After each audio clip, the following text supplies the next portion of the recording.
Hi, welcome to the COVID-19 Lake Norman and North Mecklenburg briefing call. Today is Wednesday, June 3rd. My name's John Bradford. I've been your briefing call moderator. This is our 11th week of doing these calls. I'm a small business owner, 2 businesses right here in North Mac, also a former member of the North Carolina House of Representatives.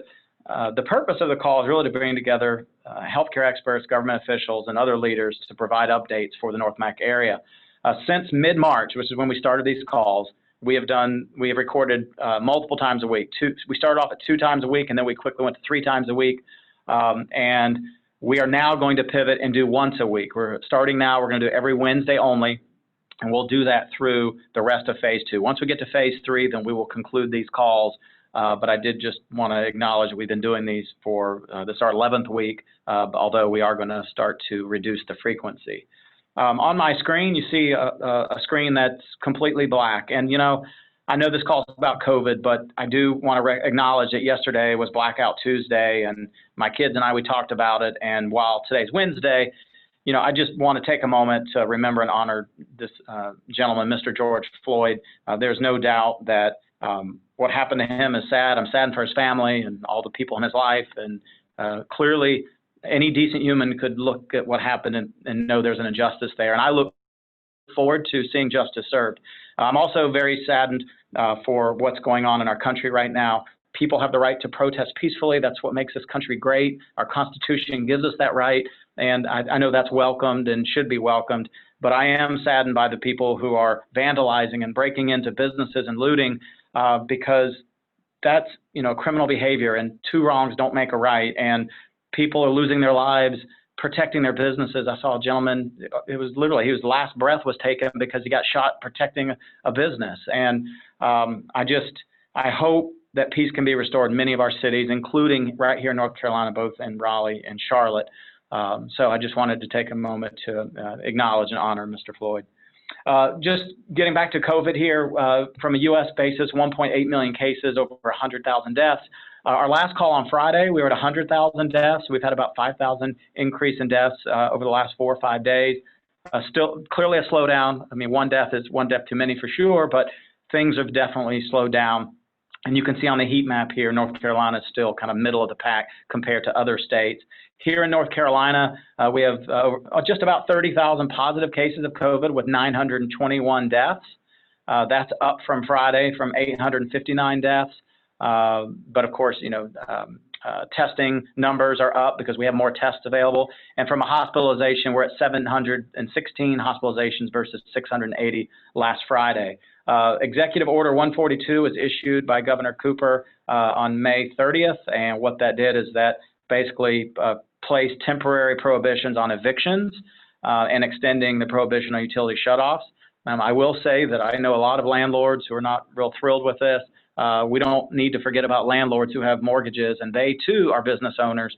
So that's a two-way street here. And while I understand the spirit of this, you know, I think you're going to see some issues coming from the property management and landlord community about this.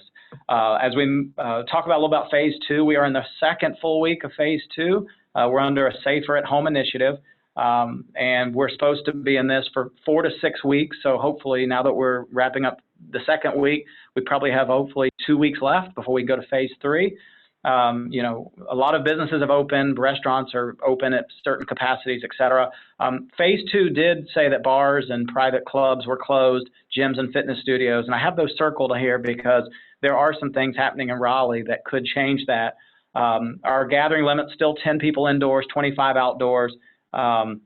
Let's talk about House Bill 536. This was a bill that actually passed with bipartisan support. This would allow any food establishment, so this could include private clubs, private bars, if they have wineries, distilleries, if they have outdoor patio areas, they could at least open under this legislation at 50% capacity. It's very similar to what restaurants were allowed because there seemed to be an inequity in that, especially on the outdoor patio areas. So this bill passed the Senate and the House last week. It's been sent to the governor. There's been sort of some tones of a possible veto here, although I think that'd be a bad move, but you know, we'll see what happens. And for our local area, we have 2 Democrat representatives, and one of the Democrats in the Senate voted yes to support the bill. That was Natasha Marcus, and our current Representative Krista Clark voted no against the bill to allow these establishments to reopen their patios. So just wanted to share those 2 data points with you. So it'll be interesting what happens with the governor and the override. So what about fitness facilities, health clubs, and gyms? I am hearing that the North Carolina General Assembly is considering another bill similar to that one, but this would be for private gyms and healthcare facilities, et cetera. So Texas and Florida, their gyms are open at 50% and 25% levels respectively. And I do know here in North Mac, we have lots of small business owners that have these, fitness studios and healthcare facilities, and we've had several gyms here. And these are business owners too. And as long as they can be open safely, then I think it'd be nice to see them get back to work because they have bills to pay as well. So so many can be done safe, which I think it can. Hopefully this legislation will be introduced and passed, and we'll see how our representatives locally vote for it, and then we'll see what the governor does. Phase 3, of course, will be even more reduced restrictions, which will start again, supposedly somewhere between June 19th and July 3rd. I hope it gets here very, very quickly because I'm ready for phase 3, and I know all of you are probably as well. Remember the 3 W's: wear a mask or a face covering, wait 6 feet apart, wash your hands. If you need a face shield, there's a company in North Carolina, they sell these clear shields and frames. Are $8 a piece. It's a bargain. Anyone can order them. They're not just limited to healthcare workers. So you can order them right here on the website. And then face cloth coverings. And Dara Mills is now making one with the U.S. flag on it, a very patriotic version. And that's available. And again, still a couple of bucks per mask. And you can go to shop.Dara Mills. For our county, we're at 4,354 cases, 97 deaths. And I think what's noteworthy is that almost all those deaths were greater than 60 years old, with only 6 deaths occurring in the age bracket of 40 to age 59. And all deaths, except 1, were among adults with underlying chronic illnesses. So clearly, if you're vulnerable and you have underlying issues, you need to obviously protect yourself, stay isolated, do what you need to do to protect yourself. But for the less vulnerable, then it does seem like it is reasonable that we can start getting back to our lives and get this economy back started. And then more than half of these were connected to long-term care facilities. Every Wednesday, we've been joined by the United States Small Business Administration, the North Carolina State Director, Thomas A. Stith III. He's been on all of our calls since we invited him, which we can't thank him enough, and he's been reporting on some of the programs out there. Director Stith, the microphone is yours to give us an update. Oh, John, thank you so much, and appreciate your continued leadership, and certainly appreciate your time at the front end of this discussion to recognize what is clearly an American tragedy with the loss of life of George Floyd. Many people may not or may realize that Mr. Floyd is actually a North Carolina native, born in Fayetteville, and will return home to his home state this weekend to be memorialized. So prayers certainly with his family and prayers with our country at this time, given the challenges we're facing from a public health and civil health point of view. It is certainly a time to take a moment and reflect and to be prayerful as we move forward. And John, as I said, appreciate you pointing that out, and I certainly join you and our state and country as we need to come together as a community and a nation and prayerfully move forward. We'll give a brief update on SBA's current COVID-19 response. As we have said all along, North Carolina is a leader in this country. When we look at the current EIDL achievement, that's the Economic Injury Disaster Loan, North Carolina ranks 9th in the number of EIDL loans approved. A little over 18,000, almost 19,000 loans have now been approved. Financially, that translates into $1.3 billion into the North Carolina economy, reflecting over 135, almost 136,000 jobs supported by that over $1.3 billion approvals that we've seen in the EIDL loan program. Again, the Paycheck Protection Program here in North Carolina, we're seeing over 112,000, almost 113,000 loans approved here in North Carolina, resulting in $12.2 billion of financial assistance to much needed small businesses, nonprofit, and faith-based organizations here in the state. We're still seeing a continuation of the reduction in the average loan amount this week, down from 116,000 to 114,000. So we're seeing continued smaller amounts of loans. We'll continue to reemphasize there is still funding available in the Paycheck Protection Program, and we'll encourage listeners as well that there was a recent bill passed on last week in the U.S. House, pending now in the U.S. Senate, to make some modifications to the Paycheck Protection Program. I won't go into details now, just encourage listeners to continue to watch the legislative process. So much information out now. I want to make sure that everyone is operating on what is law now, but there is a potential for positive modifications as a result of input from small businesses and nonprofit across the country and in North Carolina. And so stay tuned, John. Next week we may have updates on that. And then finally, additional data is starting to emerge around the sectors that are participating in the Paycheck Protection Program. The top 5 sectors are, number 1 is healthcare and social assistance, which is key now, given not only the pandemic response, but the response that our country and state is having to face. Next, professional, scientific, and technical services, the construction industry, manufacturing, and accommodation and food services. So we're seeing those, obviously other industries participating in the Paycheck Protection Program, but those are the top 5.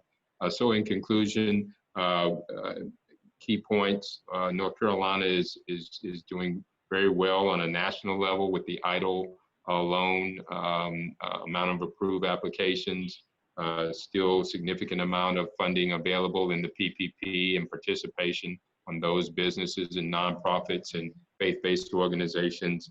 And we anticipate potential new legislation to address PPP.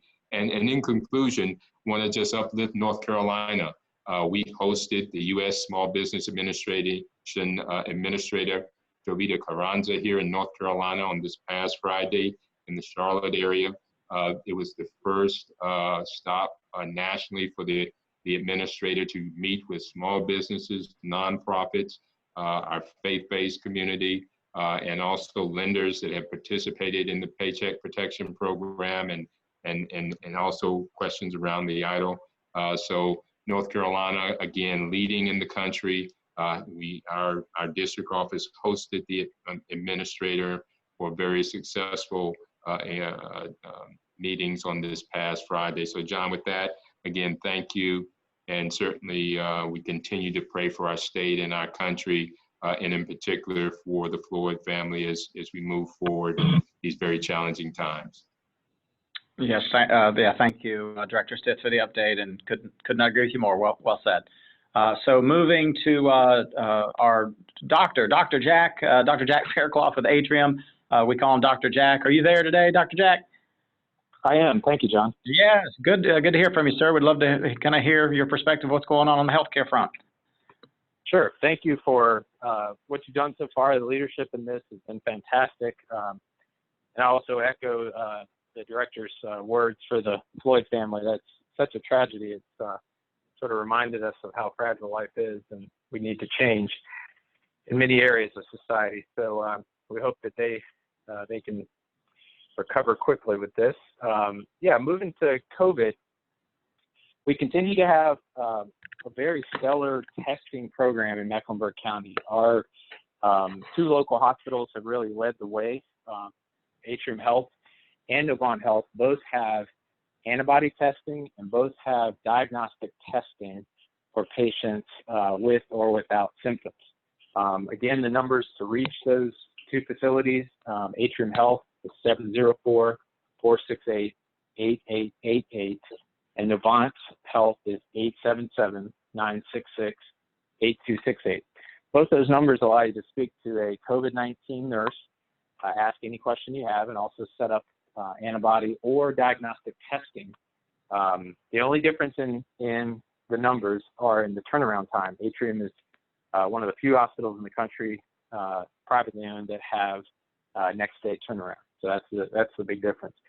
As far as the vaccine news, I just want to update people that Moderna, the company that's really leading the way with one of the 4 vaccines that are making it through human trials, is planning to start phase 3 trial. They're going to enlist 30,000 patients to start a phase 3 trial of their vaccine in July. So that sounds very encouraging, and we all feel like it is, but we really need to remain cautiously optimistic due to this fact. Historically, drugs that make it out of phase 2, which is where Moderna's vaccine is, the leading vaccine, still only have a 35 to 40% chance of becoming an actual FDA-approved medication.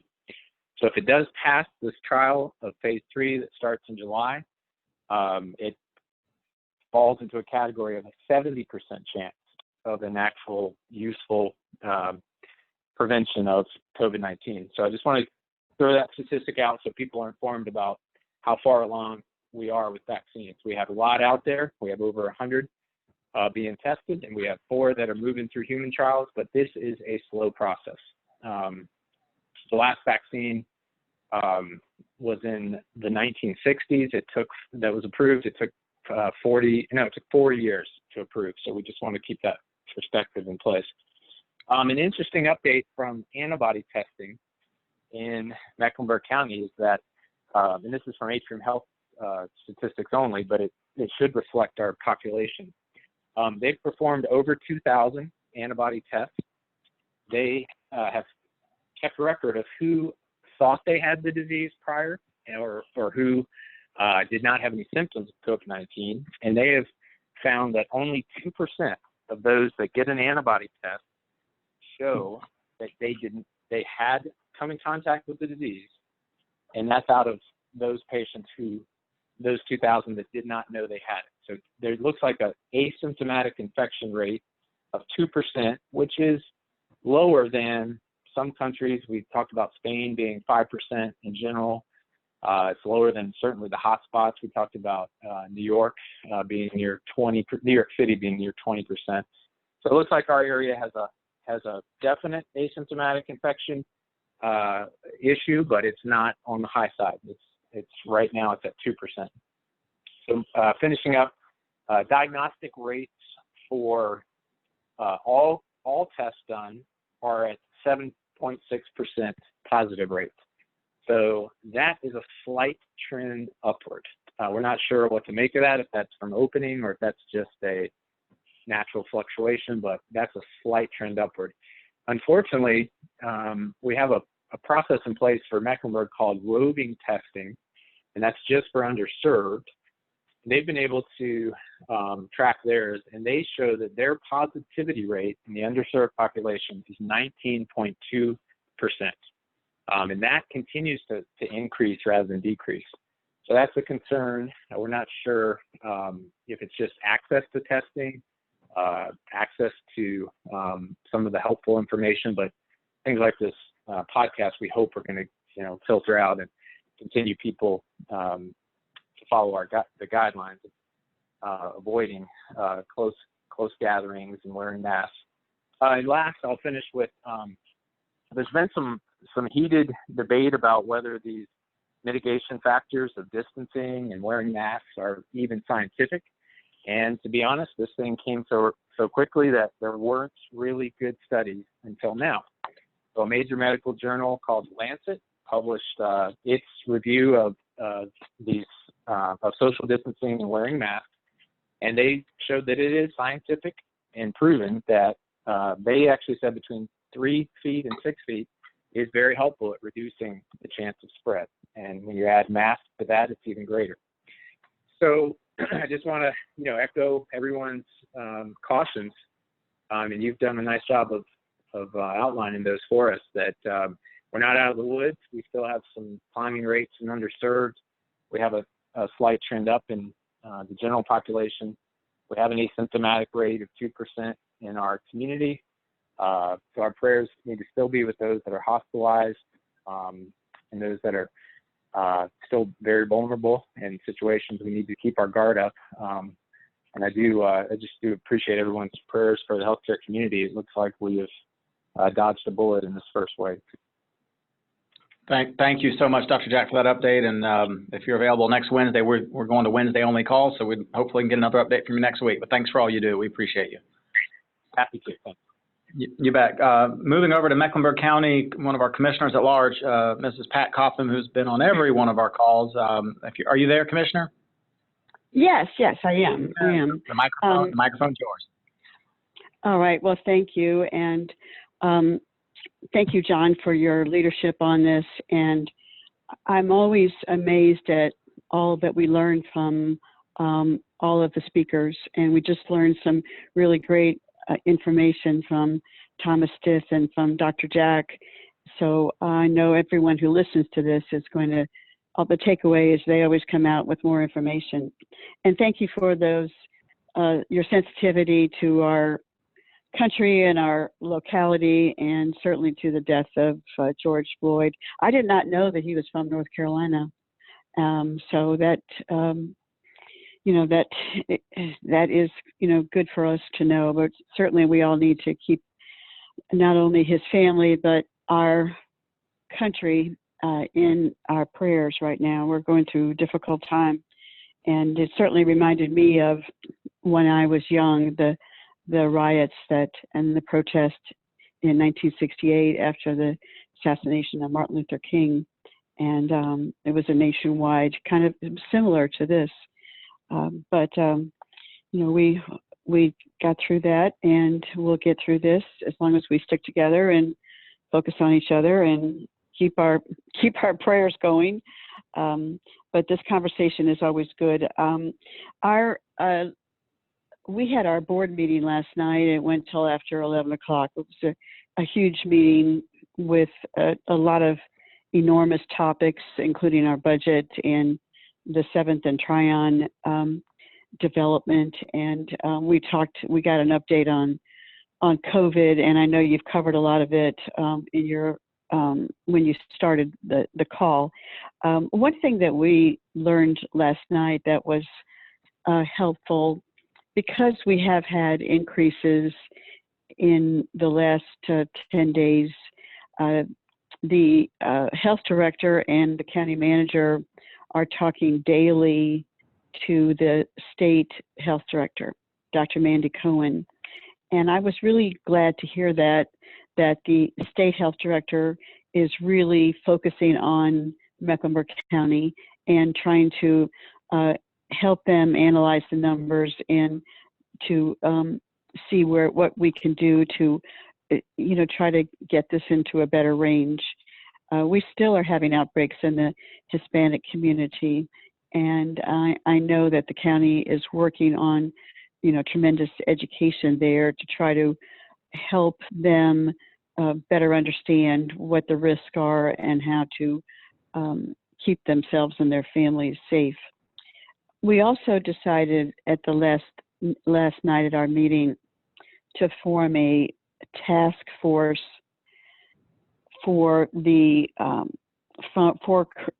for our community, our county, in hitting all aspects of it through health, through our schools, through businesses, with nonprofits, with the arts community, with recreation, and so we decided to form this. I supported it. I can't say that I supported it with great enthusiasm because it was still kind of vague to me as to what some of my colleagues wanted, but that, I guess as the weeks go on, I can get you updates on what that is going to be. But I think it was a matter of trying to be helpful and also to be a resource for people who might need some extra help or some direction, and to just make it more personal. So that is one thing that we decided last night. And let me just look over my notes.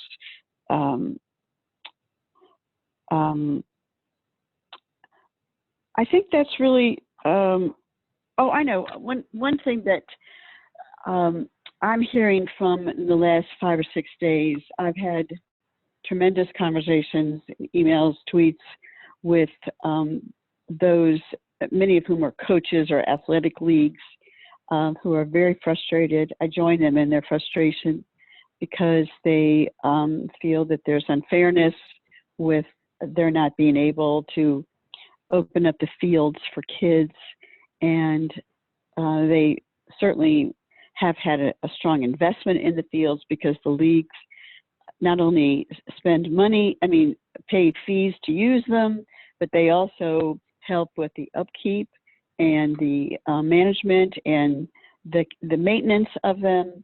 And then suddenly the county has not allowed them to use them, and the schools have also have not allowed them to use their fields or any of their buildings for things, because kids use the basketball and things.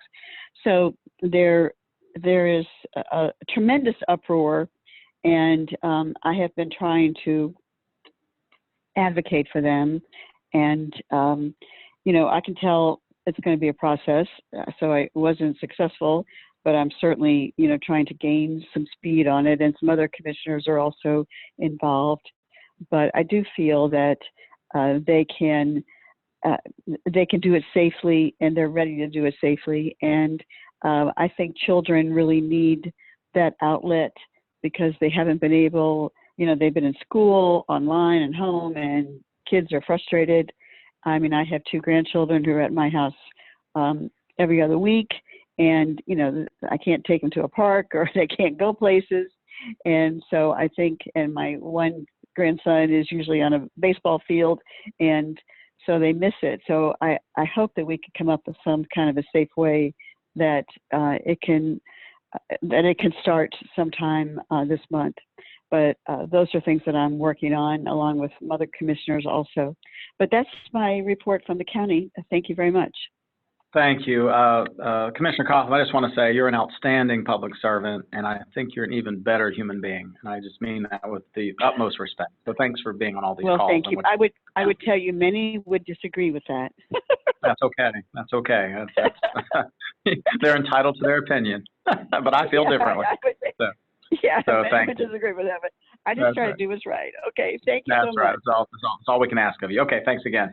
Moving to the town of Cornelius, Mayor Woody Washam. Are you there today, Woody? Yes, I am, John. Thank you very much. Yeah, you bet. The mic's yours, sir. Thank you so much. A lot of my attention today is certainly focused on a planned peaceful demonstration in downtown Cornelius near our police station. So we hope we get through that peacefully, and certainly echo the comments about Mr. Floyd and our concern and total sympathy regarding that situation. Our town leadership did put out a statement and a letter, if you will, to all of our citizens late last week over the weekend. So I'll refer you to that. From a COVID standpoint, we have had some concerns over the past week related to our Smithville community. We've got some reports that of concern there, actually. I'll leave it at that. And so I will say the medical director has jumped right on that. We do hope to do some things in that community. I don't think it's classified as an outbreak, if you will, but a concerned area for sure. And we hope to do some mobile testing and distribute some information in the community, which will give folks some direction should they have concerns related to infection. So that's going on related to that situation. We had a great Connecting Cornelius on Monday. Had about 90 people to tune in to our presentation, which did feature the medical director, Gibby Harris. She did a great job informing folks. We did have a concentrated report at that session on autumn care. Autumn care is pretty much stabilized. There was one additional death, but no increased cases that as of this past Monday. So hopefully that will turn the corner and correct itself. We were in and around 90 cases in Cornelius, which included the almost 70 that were in that particular facility. So we still have concerns there, and we're keeping close watch on that, asking a lot of questions. So that is certainly on our list of concern as well. We are preparing to reopen our town hall during phase 2. The date is yet to be determined, but we're pulling together some new protocols, and we just need and have to protect our staff and our visitors. That will include the floor markings and plexiglass shields and health screening, all these kind of things. We will have our first back to the dais meeting, which will be social distanced. We will not allow an open audience, if you will. We will allow public comment because we're in the final stages of our budget approval, which requires the public comment session. So we will be allowing folks to come in one at a time as they wait out in our foyer, properly socially distanced, if you will, and with masks. And we'll probably do some preliminary questionnaires and maybe even some temperature checks. So we're coming back out. We're trying to get back to more of a normal setting at our town board meetings. We will have another special meeting. Our next meeting's on the 15th. We will have a follow-up special meeting on the 18th to actually approve our budget, and that will keep us in compliance with the state requirement that we do that by the end of June. So that's all I have today, and thanks for including me, John. You bet, Mayor. Thank you for the update.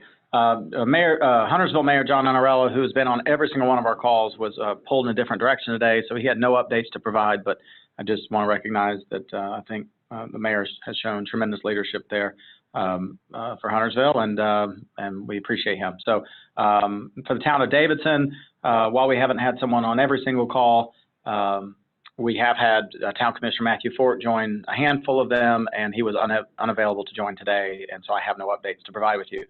Obviously, we are at the end of the school year, and CMS District 1 board member Rhonda Cheek has also joined several of our calls and given us updates, but there were no updates to share today as well.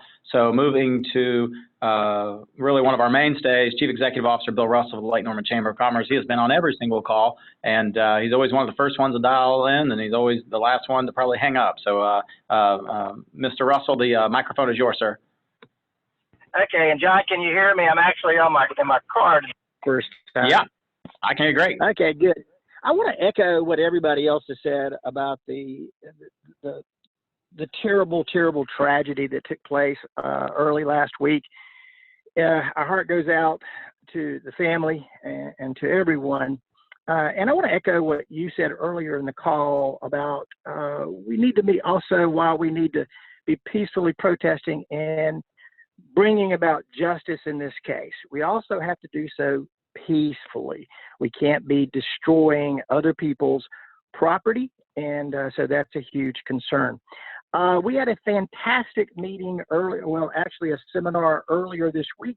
It's a webinar that we actually published on our website. We took 7 different retailers from Cornelius, Davidson, Huntersville, and Mooresville, and those retailers shared what they did to keep their customers engaged when there was a stay-at-home order and they were prevented from working because they weren't considered essential businesses, although, John, you and I think, share the sentiment that every business is essential.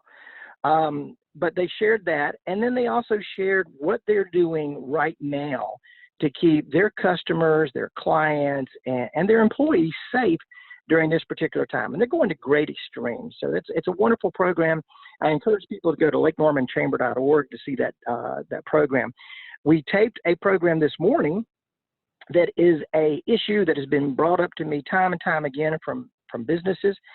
They've asked, what do I do about the employee that I'm trying to bring back and really refuses to come back? Maybe they're saying that they're gaining more benefits by staying home, or maybe they are concerned. What are my alternatives? So we had a program with Kenny Colbert, who's the president of the Employers Association, address that. In addition to that, we had Marilyn Solendra Cunningham, who has Good Clean Fun, and Marilyn shared what she and some of the other cleaning companies in and around Lake Norman are doing to make sure that the offices and stores are sanitized. And again, it's coming out Friday. It'll be published in all of our social media and our website. Really encourage you, if you've got 45 minutes, please watch that program, because it really speaks to the heart of this issue. I want to share one last thing that's really a concern of mine. I sort of shared it in past conversations, is the businesses that are unable to open, be it gym, Pilates is I think something I brought up last time, fitness firms, and martial arts. And John, when you and I think of martial arts, we probably think about us or your son or your daughters even going for self-defense. Well, we have a martial arts studio in Morrisville that actually is working with Parkinson's patients.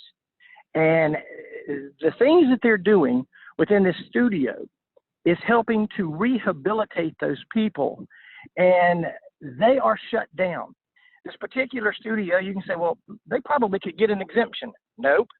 They've reached out to the Department of Commerce. They've reached out to the Department of Revenue. They've reached out to their state senator. They've reached out to their state representative, both of whom, by the way, said they are trying to work on the issue for him.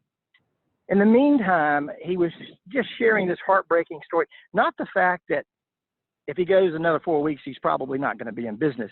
That's not his major concern. His major concern is he has at least one patient that was able to graduate from the wheelchair and walk across the room because of the rehabilitative things that they're doing in that studio. And now they're shut down. And he knows he can see the guy, he knows he's slipping, and he's going back. And he's going to lose these patients and their ability to keep the ground that they had made. And what really disturbs me, John, is I look at the protests, and everybody has the right to do that. But I see the protest in Raleigh. They're not really carrying out social distancing. Some of them are not wearing a mask. And hate to point fingers, but even our governor is in close contact with people, not wearing a mask at times. And yet our businesses are prohibited from opening, even if they were masked, even if they maintained social distancing. That to me is disturbing and totally unfair, and I'm concerned about that. So when everybody thinks, hey, all of our businesses have gone back to work, now that's not true. But for those businesses who haven't opened up and you're going to, I still encourage you to go to lakenormanchamber.org. There's a document, Restart LKN, that speaks to how to make sure that your office is using some of the protocols and procedures and what you need to do to make it a safe environment for your customers, for your employees.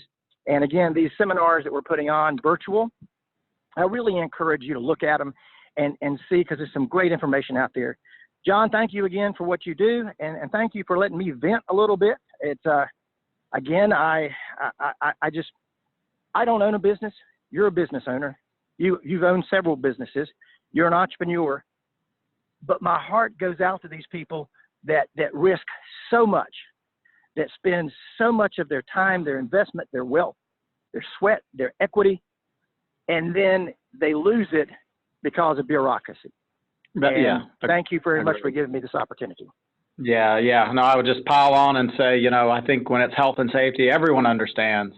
But when there is just a lack of logic and common sense and bureaucracy, then it starts to sort of make you scratch your head and go, I don't understand. How come you can, how come a restaurant can have 50% at the patio, but someone that's called a bar or a club that has a patio too, that they can't? Well, why not? This disease does not know if you're having a drink or if you're eating a nacho or if you're having a dinner. It doesn't know any of that. It just, so if it's really focused on health and safety, then we need to just apply some common sense. And so I commend the legislature. And just a reminder, Senator Natasha Marcus voted for that bill. So she stood with small businesses, and Representative Christy Clark voted against that bill. And I think that's very telling and really interesting data points to share. So thank you for what you do.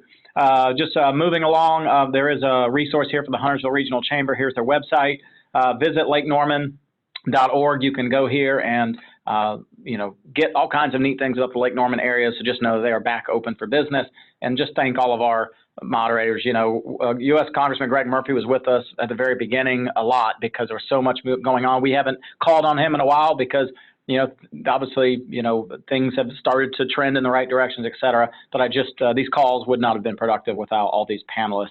And I just really thank them for their leadership. I post these calls, it says every Monday, Wednesday, Friday here, but we are now moving to Wednesdays only. But it's at the Elect Bradford site on Facebook. You can follow me there. I post it there. And on Twitter, John Ray Bradford, 3 words, John Ray Bradford. Our next briefing will be next Wednesday, June the 10th. We're stronger together. Keep your emails coming. We've had several emails, lkntogether@gmail.com. We are stronger together. Take care of yourself. Take care of each other. Thank you for listening. This does conclude today's call.